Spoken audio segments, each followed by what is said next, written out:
Happy Good Friday, everybody.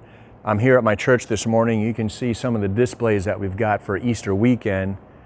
Now, traditionally and historically, Easter and Christmas are the two times out of the year that it seems like everyone goes to church, and churches will literally break attendance records. But listen up, church safety security. I want to talk about two personal experiences, or actually one is a personal experience here at my church that highlights and emphasizes the need to make sure you don't give yourself tunnel vision when you notice someone who just stands out, DLR, don't look right, because if you're not careful, you can become overly fixated on them.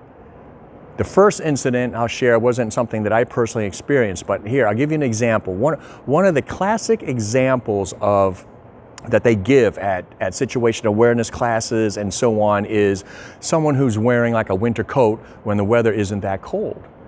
Well, a number of years ago, at this church security noticed, and this was before, I was not aware of this incident, but I was made aware of it just a few days ago while staying with a friend of mine down in Nashville, Tennessee, who was a pastor and on staff here at the time. So this is about 15, 20 years ago. But anyway, one day there was an individual here wearing a winter coat. And for example, today the weather is going to get up in the 50s. Right now it's in the 30s. Welcome to Michigan.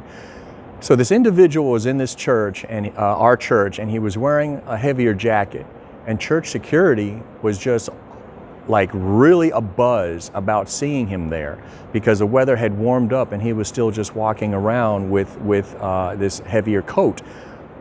Nobody bothered to walk up to greet him or anything. Everyone just fixated on him.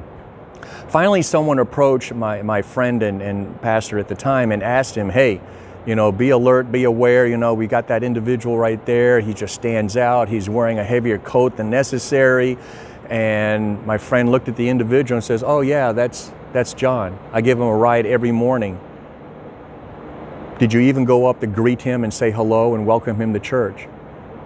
Because if you had gone up to greet him, you would have realized that every morning before the sun comes up, he takes a bus and goes and gets dropped off near a shopping mall where I pick him up and then bring him to church. And that's why he wears that winter coat, because early in the morning, it's still freezing. And this is an example of people who become overly fixated on someone who's DLR and don't bother to walk up and just greet them and see how they react and respond to that. Now, Dwayne Harris in Full Armor Church actually brought up this example and brought up this point about a month ago when we were at a church safety security conference for the church safety guys there in St. Louis, Missouri at O'Fallon First Baptist.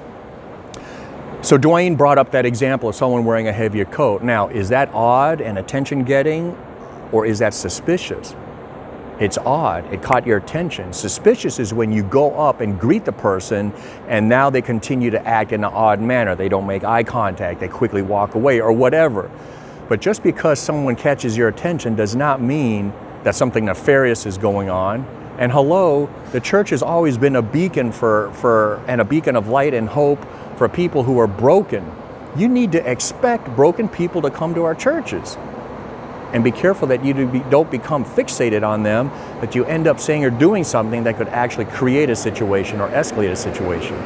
Now, this other situation right here is something that I personally observed, and it's the one example that I give to a lot of churches as an example of what can happen when you become overly fixated. So a number of years ago, probably going on 10, 15 years ago, I was standing up here, and you can see some more of our Easter displays. We've got the cross right there and the empty tomb. But a number of years ago, while waiting for my wife and daughter to join me here at church, I was standing about right here, just watching everyone come through those doors and just waiting for my wife and daughter, right? So this is between services, so I'm waiting for them to join me for second service. A few moments later, one of our security people come up to me as I'm standing here, and after some initial small talk, this person says to me, hey, you know, I'm keeping an eye on this guy. And I'm like, what guy? And they pointed to a guy who was standing right around this area right here, who also was just kind of bending over the rails, looking at his phone and looking up at the people coming in. And because of my experience and training and all that, I looked at him. Took me but a quick moment to realize there's nothing here. But I'm going to give my security person the benefit of the doubt. I don't know what they noticed earlier. So I asked him, what they do? Because I'm not seeing anything. And this person looked at me and said, well, if they were waiting for someone, don't you think that person would have arrived by now? And I was actually kind of thunderstruck by that. And I looked at this security officer and I said, well, I'm still standing here waiting for my wife and daughter. And sure enough, a few moments later, before my wife and daughter walks in, his family walks in. And so that's an example of someone becoming overly fixated on someone who's just standing over there, for some reason, somehow stood out to this security officer as a DLR, don't look right, and became so fixated that potentially would have missed the guy in the sports jacket walking in here with a tool bag full of bullets and guns.